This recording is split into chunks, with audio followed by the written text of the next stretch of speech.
Praise the Lord. ஆண்டவராக இயேசு கிறிஸ்து நாமத்திலே வாழ்த்துகிறேன். தேவனுடைய பிரசன்னமும் கிருபையும் உங்களோடு இருப்பதாக. அருமையானவர்களே, ஏசாயா தீர்க்கதரிசி புத்தகத்தில் 35ஆம் அதிகாரம் 10ஆம் வசனம் அங்கே சொல்கிறது, சஞ்சலமும் தவிப்பும் ஓடி போகும்.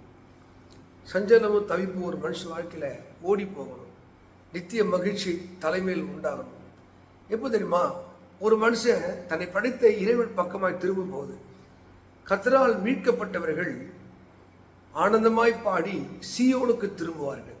சீயோன் ஆகிய திருச்சபைக்கு நேராய், ஆண்டவருக்கு நேராய், மனம் திரும்புவதற்கு நேராய், பரிசுத்த வாழ்க்கைக்கு நேராய் எந்த மனுஷன் அவன் திரும்புகிறானோ, இந்த பாவத்தை விட்டு, உலக வாழ்க்கையை விட்டு, இந்த அடிமைத்தன வாழ்வை விட்டு ஒழுக்கமாக வாழ்வதற்கு, நேர்மையாக வாழ்வதற்கு, உண்மையாக வாழ்வதற்கு, பரிசுத்தமாய் வாழ்வதற்கு தன்னை படைத்த இறைவன் பக்கமாக எந்த மனிதன் திரும்புகிறானோ அவன் வாழ்க்கையில் இருக்கிற வனாந்தரத்தை மாற்றுகிறார்.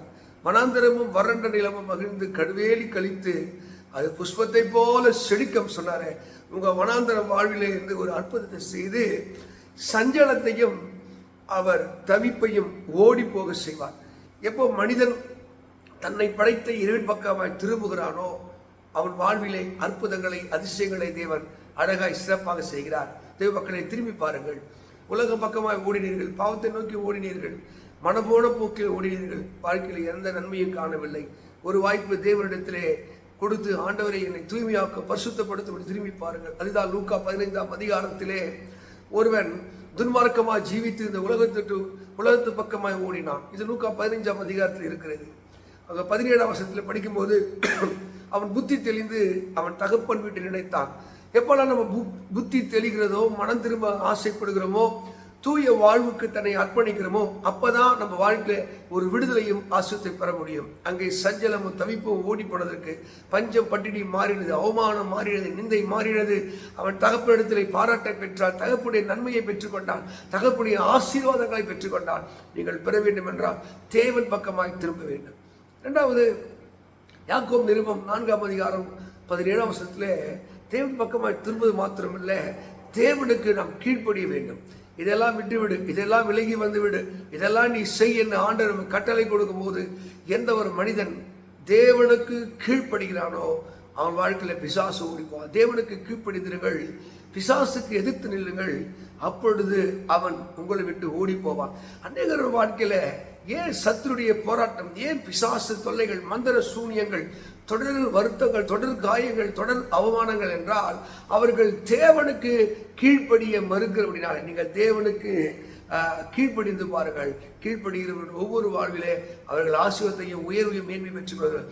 மேன்மைக்கு முன்னானது தாழ்மை, விடுதலுக்கு முன்னானது மனமேற்றிமை. தாழ்மை உள்ளவர்களுக்கு இணங்குங்கள். இறைவனுக்கு முன்பாக நீங்கள் தாழ்த்தி பாருங்கள், ஒப்பு கொடுத்து பாருங்கள். ஆண்டவர் சித்தம் என் வாழ்க்கையிலே நிறைவேறட்டும் என்று நீங்கள் அர்ப்பணித்து பாருங்கள். உங்கள் வாழ்க்கை சுவையாக, நேர்த்தியாக, சிறந்த வாழ்க்கையாக மாறும். எத்தனை சஞ்சலங்கள் இருந்தாலும், எத்தனை தவிப்புகள் இருந்தாலும், எத்தனை காயங்களும் வேதனைகள் இருந்தாலும் அது நடந்து போகாது, அது ஓடி போகும். அப்போ வாழ்க்கையில சில பிசாசுடைய செயல்கள் யோசிப்ப நீதிமொழிகள் 12:1 படிக்கும் போது, கடிந்து கொள்ளுதலை வெறுக்கிறவன் மிருக குணம் உள்ளவன்.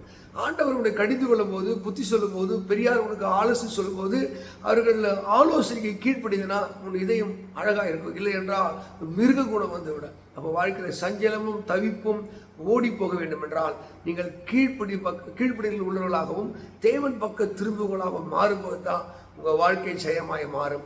வனாந்தரமும் வறண்டரிலும் மகிழ வேண்டும் என்றால், உங்கள் வாழ்க்கை ஒரு அற்புதத்தை பார்க்க வேண்டும் என்றால், நித்திய மகிழ்ச்சிக்கு தலைமையில் வர வேண்டும் என்றால், சஞ்சலமும் தவிப்பும் ஓடி போக வேண்டும் என்றால் தேவன் பக்கமாய் திரும்புங்கள், தேவனுக்கு கீழ்ப்படியுங்கள், தேவனை நீங்கள் உங்கள் இதயத்திலே ஏற்றுக்கொண்டு சுமந்து பாருங்கள். உங்கள் வாழ்க்கையிலே அற்புதங்கள் உண்டாகும். இந்த வேத வாக்கியத்தின்படி தேவன் உங்களை 1000 10,000 ஆசீர்வதிப்பாராக. God bless you. God bless you.